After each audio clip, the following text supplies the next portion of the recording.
문화책 답 확인할게요. 35쪽.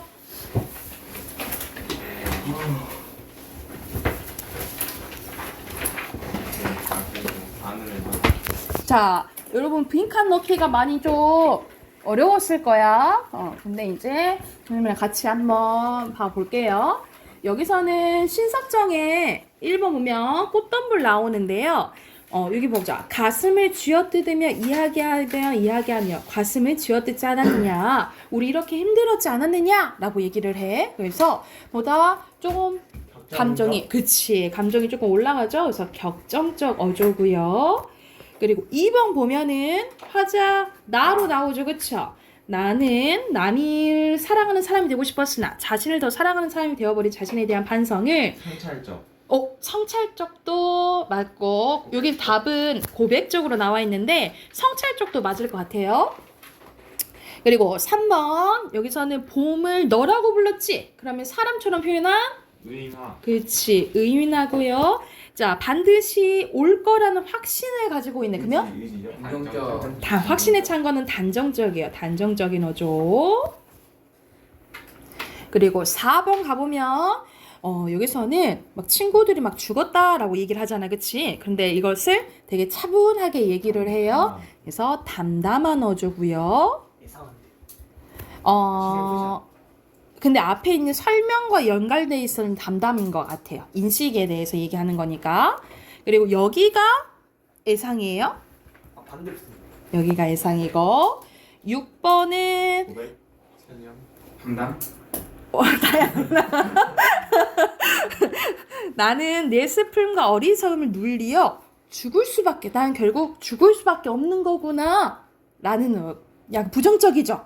그래서 절망적 아니면 체념적 넣으시면 될 것 같아요. 그치? 저 의인화 치환이라 했어요. 네? 봄을 너로 치환하여. 아니요. 네. 자, 7번부터는 소설 시점이에요. 여기서는 종아 나오지만 나. 내 앞에 이렇게 나오지? 그래서 1인칭 관찰자. 1인칭 여기서는 주인공입니다. 그리고 8번은 늙은 어머니의 생각에 대해서 서술되어 있거든요. 그래서 서술자가 이야기 밖에 있는 거야. 그치? 밖 또는 외부 쓰시면 돼요. 그리고 어머니의 초점을 맞춰서 얘기하고 있다라고 보시면 되고, 자, 9번에서는 이것도 윤건에 대해서 얘기야. 그치? 이야기 밖에 있고요. 이거는 심리 나오니까 전지적 작가 시점입니다. 그리고 10번에는 여기는 명운이 나오지만 너도 나와? 나도 나오죠. 그쵸? 그래서 이야기 안 또는 내부 쓰시면 돼요. 내부에 서술자인 나가 다른 인물인 명운이에 대해서 얘기하고 있죠. 그리고 여기서는 청년도 나오고 뭐 영감도 나와. 그러면 3인칭이죠. 그래서 이야기 외부 바뀌고 전지적 작가 시점이에요. 그리고 12번에 나 나오네. 그쵸? 그래서 나 1인칭 주인공 시점이고 13번 갈게요. 자, 13번에서는 그도 나오지만 나도 나오지. 그치? 그래서 나의 관점에서 자, 나의 생각이 들어갈 수밖에 없는 거예요. 그쵸? 그래서 주관적입니다. 주관적인 판단이 들어가 있다라고 보시면 되고 밑에 14번 보면 안에 나오지만 그의 안에 또 임시 나와요. 그죠? 그래서 3인칭이지. 그치? 그래서 특히 심리 다 나오거든요. 전지적 작가 시점인데 특히 특정 인물 누구에 대해서 더 얘기했을까? 임시 그예요. 그리고 15번에 어머니도 있지만 밑에 나 있죠. 그쵸? 그래서 1인칭 주인공 시점이고요. 그리고 여기서도 나 나온다. 그지? 그리고 뭐 조선 만세 이렇게 내용 나오죠. 그래서 나 순서대로 만세 쓰시면 됩니다. 만세. 그 나를 정동근이라 했어요. 저기 선생님한테. 네. 17번에 여기서는 이전무 나오고 방태영 씨 나오고 뭐 방씨 이렇게 나오고 방 선생 방씨로 뭐 이렇게 나오죠, 그쵸? 그래서 여기서는 3인칭이죠. 그래서 외부의 박 써도 돼요. 외부의 서술자가 이 둘 중에 어느 위주로 얘기하나? 방태영. 그렇지, 방씨. 외부 아니고 3인칭의 소설자예요. 네. 자, 그리고 1번에서 좀 더 자세히 묻는 문제 나오네요. 38쪽에서는 명령형 5조 3연에서는 수무라죠. 수무라 쓰시면 되고, 누구한테 수무라고 하는 거야? 그렇지. 샛별. 여기 쓰시면 돼요. 샛별. 샛별 쓰시면 되고, 6연에서는 사양하라지. 우리 사양하는 뭐 거절해라 이 말이죠. 그쵸? 누구한테 얘기하는 거야? 사슴과 그치. 사슴과 토끼. 이렇게 넣으시면 됩니다. 그러면 행동 유도하고 있는 거? 맞죠. 오. 체크하시면 되고요. 그리고 밑에는 나는 뭐뭐 하다 라고 하면서 혼잣말 같은 거야. 그럼 무슨 어조일까? 독백이고요. 그리고 나는 뭐뭐 한다지요. 그리고 뭐뭐 한인데요. 이런 식으로 누구한테 말하듯이 얘기해요. 이거는 대화적 어조라고 보시면 됩니다. 그리고 3번에서는 나 나와요. 그쵸? 그래서 1인칭 주인공 시점 맞고요. 그리고 4번에서는 기억 부분 봐볼게. 팥죽 할머니랑 팥죽을 파는 할머니 혹은 늘 팥죽을 쓰고 있는 할머니 같은데 그 할머니가 누구인지 어째서 오래 산다고 하는지는 민씨는 모른대. 그래서 여기서는 민씨의 인식 여부를 알 수 있는 부분 찾으라 이 말이잖아. 그래서 기억 부분 중에 여기 부분 쓰시면 되겠죠. 민씨는 모른다 여기 쓰시면 되고 그러면 기억을 통해 황만근의 말을 전한 민씨도 다른 인물들처럼 서술자의 서술 대상인지 알겠지. 민씨에 대해서 얘기를 하니까 오 맞아요. 됐나요? 그리고 5번 가보면 여기서는 나가 나오죠. 그쵸? 그래서 나의 내면 중심으로 서술하고 있다라고 보시면 되고 그리고 6번에는 맹순사가 뇌물에 대해서 어떻게 생각하는지를 써라 이 말이야. 기억 부분 보면 양복벌이나 빼앗아 입고 돈이나 몇십원, 돈 몇백원 받아 쓰고 쌀 남으며 창거리나 조금 얻어먹고 술 대접이나 받고 하는 것은 아무나 예사로 하는 일이라 생각하는 거야. 기억 부분 쓰시면 돼. 그러니까는 이 정도면 누구나 하는 일이다 라고 생각을 한다고. 그런데 니은 부분 보면 몇만 원 집어먹고서 소위 팔자를 고친다거나 허리띠를 푼다는 등의 수준은 어떻게 생각하는 거야? 문제가 되는 일로 써도 되고요. 앞에 보면 독직이나 죄가 되는 일 이렇게 쓰시면 됩니다. 독직이나 죄가 되는 일 쓰시면 돼요. 니은 부분에. 그래서 여기서는 인물의 심리 드러내고 있는 거 맞죠? 전지우 작가 시점이니까. 기억이 뭐라고 하죠? 아무나 예사로 하는 일. 이게 기억, 니은이 독직이나 죄가 되는 일 쓰시면 됩니다. 됐나요? 자, 7번 가보면 여기서는 수군가예요. 수군가는 우리 판소리 얘기하는 거지, 그치? 그래서 운율적인 요소들이 많거든요. 특히 여기서는 막 다 보이진 않지만 좌편, 청산이요, 우편은 녹수라면서 음보가 반복됐다라고 보시면 되고 여러분 펄펄이나 도리도리는 뭐라고 부르지 우리? 의성은태요. 의성어나 의태어를 묶어서 음성상징어. 음성상징어 쓰시면 됩니다. 그리고 8번 보면 이거 우리 빠작에서 한번 했었는데 기억나는가 모르겠다. 여기서 유자가 뭐라 하냐면 잉어가 너무 비싸다 하니까 보통 것은 아니려면 그려.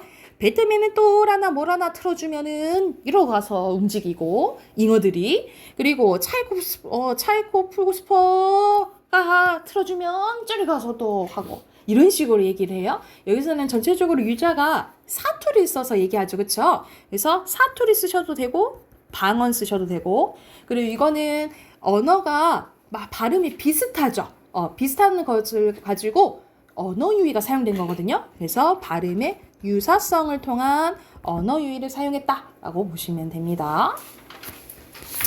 자, 뒤로 넘기면 객관식 문제 나오죠. 자, 1번에 보면은 자, 나의 심리가 쭉 나와요. 그럼 1인칭 주인공 시점이잖아. 그치? 그럼 몇 번?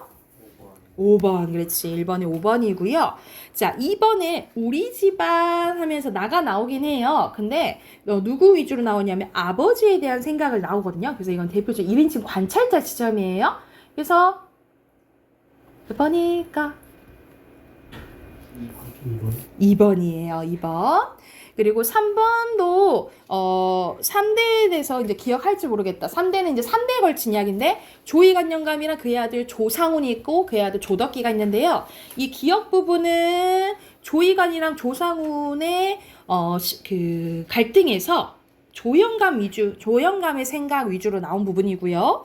니은 부분은 이 조상훈과 조덕기가 이제 재산 가지고 이제 조금 갈등이 있는데 이거는 조덕기 입장에서 아빠가 원래 안 그러시던 분이었는데 나이 들어서 저렇게 어떻게 변했지? 하면서 아들 심리가 위주로 나와요. 그래서 여기서 할 수 있는 것은 몇 번일까요? 요건 자신이 없나 봐. 대답이 안 나오네. 3번. 3번? 기억에선 영감해. 니은에서 적기실 가게. 까지 맞죠? 그치? 여기까지 맞아. 근데 서술의 대상이 상훈을 낮게 평가해요? 니은은 맞을 수도 있겠죠. 그치? 니은은 맞을 수도 있는데 기억에서는 영감은 아들의 말이 옳다고는 생각한다 그랬어. 그래서 기억 때문에 틀렸어요. 그거 아니에요? 5번. 답은 5번입니다. 5번이라고 보시면 될 것 같아요. 그리고 오른쪽에는 황순원의 별이라는 작품인데요. 앞부분 줄거리 한번 봐볼게 하고 선생님 전체 스토리 얘기해 줄게요. 자, 누이를 못생겼다고 생각하는 아이는 이 세상에도 그 누구보다도 아름답게 여겼던 죽은 어머니와 누이를 꼭 닮았다는 과수노파 이야기를 듣고 몇 번이고 그 말을 부정합니다. 우리 내 아이 사랑하는 엄마가 저 못생긴 누나랑 닮았을 리 없어! 뭐 이런 식으로. 그래서 이제 누나를 좀 멀리하게 돼요. 그래서 아이는 누이가 만들어진 인형을 땅에 묻어버리고 당나귀에서 떨어졌을 때도 누이의 손을 뿌리치는 등 누이의 애정을 거부한 행동을 보이는데 그래서 여기서는 누이 그리고 아이로 나오거든요. 그러니까 3인칭인 걸 알 수가 있겠지. 그리고 심리가 다 나와서 전제의 작가 시점이에요. 그래서 여기 내용 뭐냐면 결국 이제 누이가 시집을 가게 됩니다. 시집을 갈 때도 아이는 누이를 보러 오지 않아요. 근데 얼마 안 있어서 누나가 죽었다는 소식을 듣게 돼요. 죽었다는 소식을 듣게 되고 사실 이 누나가 나를 너무 사랑했었지? 이걸 이제 깨닫게 되면서 한 단계 성숙하고 성장하는 소설이라고 생각하시면 돼요. 그러면 빈칸 넣어볼게. 근데 여기서 빈칸 넣는데도 좀 어렵겠더라. 선생님이 봤을 때도. 그리고 이해가 안 되는 조금 단어도 있거든요. 그래서 감안하고 그냥 보세요. 여기서는 어머니에 대한 깊은 그림을 갖고 누이를 미워하지만 누이가 죽은 사랑을 깨닫고 성장하게 된 또는 성숙하게 되는 인물이라고 보시면 되고 누이는 하나밖에 없는 동복 동생에게 어머니 같은 존재였다 라고 보시면 돼요. 그리고 중심 사건은 소녀는 동네 가수 노파에게 누이가 어머니와 닮았다는 소식을 듣고 누이를 미워하게 되죠. 그리고 누이가 죽은 뒤 누이의 사랑을 깨닫고 그리워하게 됩니다. 그리고 밑에는 여기 오른쪽에는 심리 순서를 쓰는 거거든요. 첫 번째 놀람, 미움, 외면, 그리움 이렇게 쓰시면 될 것 같아요. 그리고 시점은 전지적 작가 시점. 그리고 여기서는 이거 참고하시면 의식이에요. 그리고 나 선생님 이거 주제 너무 웃겼어. 주제 여기 빈칸이 뭐냐면요. 모성에 대한 엄마에 대한 집착을 극복해가는 소년의 의식 성장이래. 근데 빈칸 아까 전에 뭐라 했어요? 결핍? 그것도 맞을 수 있겠다. 그것도 맞을 수 있겠다. 근데 여기 빈칸 집착으로 나왔더라고요. 참고하시면 될 것 같고. 자, 넘겨봅시다. 이제 오늘 이 부분 할 건데, 오늘 할 부분은 되게 쉬워요. 소설에서도 우리 딱딱 보여지는 게, 우리가 떠올려지는 게 장면이잖아요. 그치? 장면은 같은 인물이 동일한 공간 안에서 벌어지는 사건의 광경으로 자, 즉 같은 인물이 동일한 공간에서 벌이는 사건의 광경을 장면이라 하는데 인물이 달라지거나 시간적 배경의 변화를 포함해서 공간적 배경이 달라지는 것을 기준으로 장면을 구분할 수 있는데요. 여러분 시간적 배경이랑 공간적 배경 여러분 다 알고 있잖아, 그치? 이거를 묶어서 뭐라고 할까? 시공간형 배경. 아이고 그럴 줄 알았다. 무슨 배경이라 할까요? 했는데 배경. 평면. 초성 힌트 알려줄까? 네. 지략적. 아 어려운 말 쓰네. 아니에요. 제야. 어? 제야. 아니요. 제인. 죄인이요? 쉽게 생각하면 돼요. 우리를 둘러싸고 있는. 오, 그런 생각 못 해봤네. 약간 우리 환경을 생각해 봐봐요. 자연. 그렇지. 자연적 배경이라고 해요. 자연적 배경. 시간적 배경과 공간적 배경을 묶어서 뭐라 한다고? 자연적 배경. 기억을 해두시면 되고 이 옆에서도 나와요. 밑에 예시에는 심청전에 일부분이 나와 있는데 심청이가 용궁 사람들과 이별하는 공간과 이별 후 심소저가 있는 공간이 수궁에서 어디로 바뀌냐면 이 심청이가 빠진 공간을 인당수라고 하는데 이 인당수로 바뀐다라고 보시면 되고요. 그리고 천자와 심소저가 대화를 나누는 부분이나 천자가 마음속에 생각하는 부분도 하나의 장면으로 구분해 볼 수 있다라는 내용이에요. 오른쪽에 예시는 하근찬의 순환이대라는 부분이거든요. 이거는 말 그대로 순환, 우리가 시련과 고난 같은 거잖아. 이게 2대에 걸친 이야기라고 보시면 돼요. 그래서 여기서는 만도와 진수가 나오는데 만도는 진수의 아버지예요. 이 만도가 일제강점기 때 팔을 하나 잃어요. 그리고 그의 아들 진수는 6.25 전쟁 때 수류탄 쪼가리를 맞아서 다리를 하나 잃어요. 그래서 여기서는 이제 진수를 데리고 아버지가 이제 집으로 가는 길인데 앞에 결말이 어떻게 되냐면 외나무 다리가 있어요. 근데 진수가 다리가 불편하잖아. 그래서 아들을 업고 만도가 같이 이제 건너면서 끝나게 되거든요. 그래서 이런 식으로 어려움이 있지만 힘을 합쳐서 한번 극복해내보자 라는 것을 담은 소설이라고 생각하시면 돼요. 그래서 여기서는 어떤 내용이냐면 만도가 아들을 위로하는 장면이고요. 우리 같이 부족한 점 채우면서 살아갈 수 있다라는 긍정적인 면모를 보이는 인물이라고 보시면 됩니다. 그래서 주제는 우리 민족의 순환사와 극복 의지라고 보시면 되고요. 오른쪽에 우리가 선생님이 아까 전에 이제 말했던 배경에 대해서 나오거든요. 여기 딱 나오지? 시간적, 공간적 환경을 합쳐서 뭐라고 한다고? 자연적 배경이라고 한다고. 그래서 배경이 여러분 4가지로 이렇게 정리되어 있거든요. 자연적 배경, 사회적 배경, 상황적 배경, 그리고 심리적 배경이 있어요. 근데 선생님이 전에도 얘기했듯이 배경하면은 이 4가지 막 다 알 필요는 없고 주로 뭐가 나오냐면 자연적 배경이랑 여러분 사회적 배경을 좀 알아두시면 될 것 같아요. 시대적 배경이라고 하긴 하는데 자연적 배경은 말 그대로 구체적인 시간과 소설에서 나오는 시간과 공간이라고 생각하시면 되고 사회적 배경은 여러분 특히 소설 중에 그런 환경이 많이 나오잖아. 6.25 전쟁 때라던가 일제강점기 때라던가 뭐 독재정권 이런 때 나오잖아요. 그런 이제 환경들을 사회적 배경이라고 생각을 하시면 될 것 같아요. 그래서 이 2가지 위주로 생각을 하시면 되고요. 밑에는 전광용의 사수 일부분이 나와 있는데요. 이 부분은 어린 시절 B와 미묘한 경쟁 관계에 있던 날과 6.25 전쟁 때 혼란 속에서 나는 사수로 B는 사형수로 만나게 되는 거야.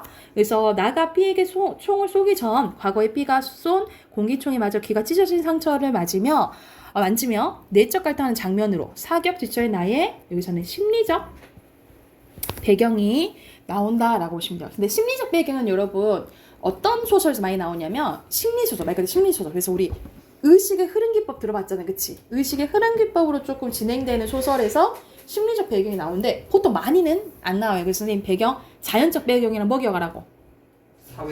사회적. 네, 사회적 배경 기억하시면 될 것 같아요. 자, 오른쪽에는 우리 모의고사에서 나왔던 박재삼이 추억에서 나왔네.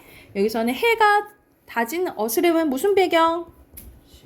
시간적 배경 넣으시면 되겠죠? 이거는 빈칸만 넣고 넘어갈게요. 바로 넘어가 봅시다. 자, 이어서 공간적 배경 나와요. 여기는 공간적 배경은 사건이 진행되는 빈칸 바로 넣으세요. 장소예요. 장소나 자연적 환경을 의미하는데 문학 작품에서 공간에 대한 인식을 형성하는, 보여주는 방식은 다양하대요.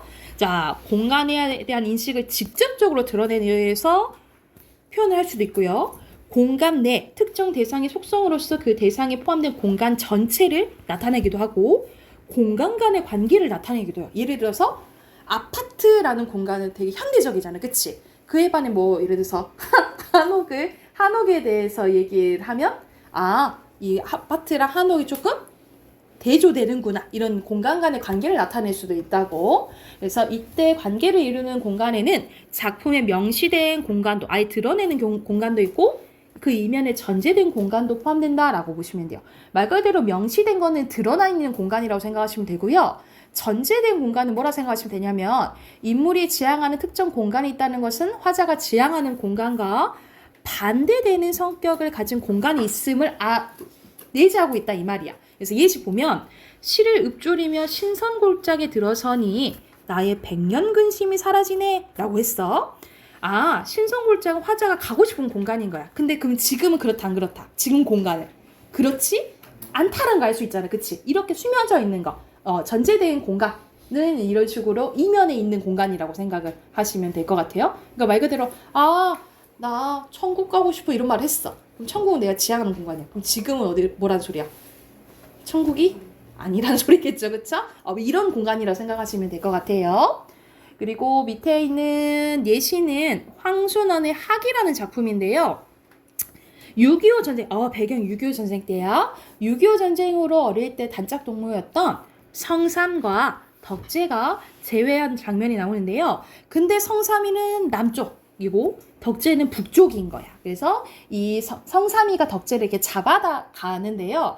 거기서는 이제 얘네들이 어렸을 때 추억이 있어. 같이 학사냥을, 우리 새 있죠? 학사냥을 했던 추억이 있는데 이제 가면서 이제 그 공간을 마주하게 된 거지. 그래서 우리 갑자기 이제 그런 얘기를 해요. 우리 학사냥이나 할까? 그러니까는 그 학사냥을 하면서 이제 풀어주는 이제 내용이 나오거든요. 그래서 여기서 배경인 38적경의 이 북쪽 마을은 한국 전쟁으로 황폐해진 우리나라를 상징적으로 나타내는 공간이다 라고 보시면 될 것 같고요.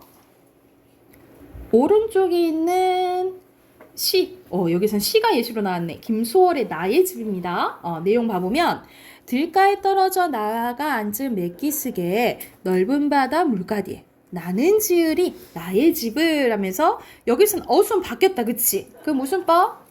그렇지. 도치법 쓰였고요.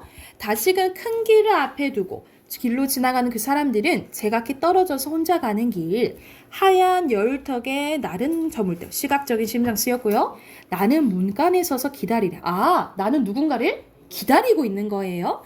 새벽새가 울며 지새는 그늘로 청가 세상은 이게 시각 또 나왔네요. 고요하게 청가 번쩍이며 오는 아침부터 지나가는 길손들을 눈여겨보며 그대인가요 했다는 거야. 나는 지금 그대를 기다리고 있는 거죠. 그쵸? 특히 나의 집은 빈칸 나의 집이에요. 화자가 그대를 기다리는 공간이고 함께하고 싶어하는 공간이다 라고 보시면 됩니다. 그래서 주제는 사랑한 사람에 대한 간절한 그리움이네요.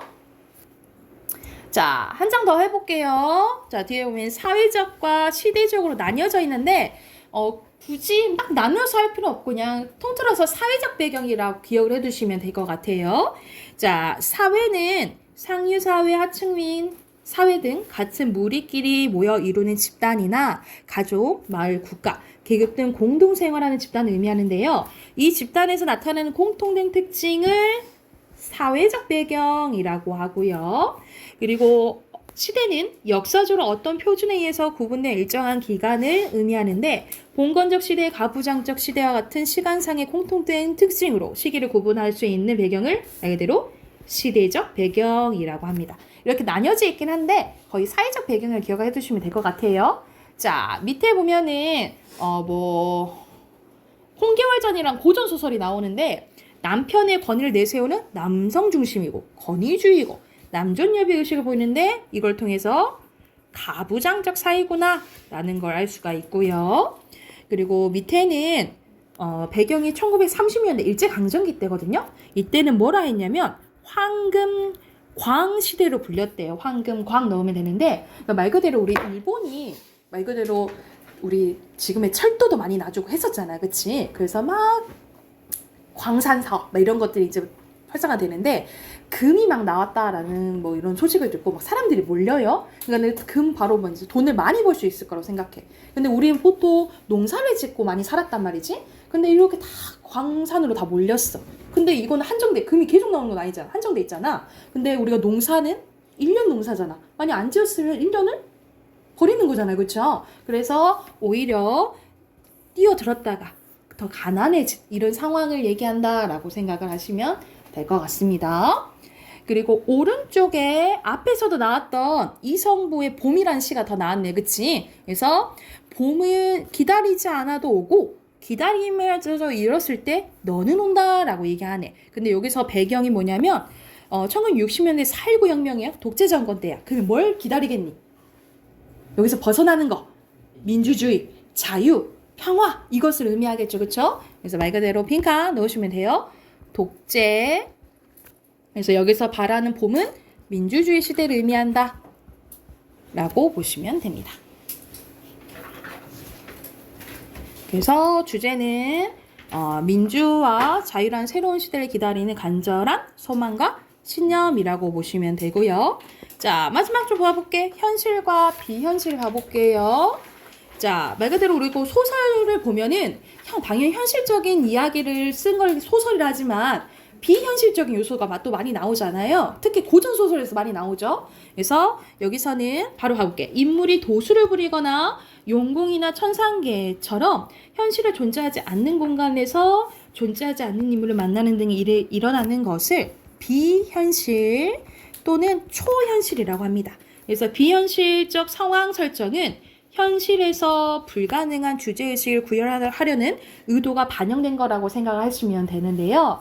자, 여기서 여러분 비현실을 같은 말로 뭐라고 했지? 아니야. 무슨 적? 지읒 맞아. 지읒 들어가. 전기적. 전기적. 여러분 전기적 요소가 쓰였냐? 이거 물어보는 거는 비현실적인 요소가 쓰였냐? 라고 물어보는 거라고 생각하시면 돼요. 그리고 하나 더 알아야 될 게 천상계가 나왔는데 여러분 만약 천상계가 있다는 소리는 밑에 땅에 지상계도 있다는 소리잖아요. 그쵸? 그래서 뭐 천상계, 지상계라는 단어가 나오면 우리가 세계가 2개 있다라고 해서 이원론적 세계관이라고 하거든요. 근데 영웅 소설 중에 어떤 요소가 있냐면 어떤 소설이 나오냐면 영웅이 원래는 천상계 사람이었어. 원래 천상계 사람이었는데 죄를 지어서 인간 세상으로 내려오게 된 거예요. 이런 구조를 무슨 구조랄까? 이런 거를 땡땡 구조, 땡땡 소설이라고 불러요. 원래는 천상계 사람이었어. 근데 거기서 죄를 지어서 인간 세상으로 귀향을 오게 된 거야. 유배 소설. 회계 소설. 귀양적을 쓰거든요. 한절. 적강입니다. 적강 구조라고 해요. 그래서 귀양적에다가 내릴 강자예요. 그래서 적강 구조 기억하시면 될 것 같아요. 적강 구조. 이래서 뭐 천상계, 지상계에 나오면 뭐 적강 구조 이렇게 기억을 해두시면 될 것 같습니다. 밑에는 현실적이니까 빈칸 사실적 넣으시면 되고요. 그리고 밑에는 최인호의 타인의 방이어서 그가 방 안에 불을 끄자 방에 있는 물건들이 막 움직이거든요. 그래서 여기서는 좀 비현실적인 요소가 나온다라고 보시면 돼요. 그래서 맨 밑에 4번 빈칸에 물건들 쓰시면 되고 오른쪽에 여러분 이화전이라는 고전 소설이 나오거든요. 여기서 내용이 뭐냐면 이화가 자물쇠 속에 이여백의 혼이 있다는 걸 알게 됐대. 자물쇠 속에 이여백의 혼이 있대. 그래서 비현실적 요소 나오잖아요. 그쵸? 그래서 이여백을 부르니까 이여백이 대답을 하더래. 그리고 정전에 들어가니 황제가 기비와 함께 앉아 있는데 이 이화한테 있던 매가 기비한테 날아가서 두 눈을 쪼아 먹었는데 기비가 황부한테 여우가 되었대. 그러니까 말 그대로 원래 여우였는데 이제 사람을 척했던 거지, 그치? 이런 식으로 비현실적인 요소들이 나오는 소설이라고 보시면 돼요. 그래서 빈칸은 뭐겠니? 자물쇠고 정기적 요소 나오죠? 같은 말로 비현실이라고 보시면 됩니다. 자, 여기까지 했고 당연히 뒤 옆에는 숙제 해오셔야겠죠? 여러분 숙제 체크 47쪽부터 53쪽 숙제로 해오시고 단어 7강 외우시면 될 것 같아요. 그래서 문학 숙제랑 단어 외우시면 돼요. 아셨죠? 설날 잘 보내시고 새해 복도 많이 받으시고 공부도 하시고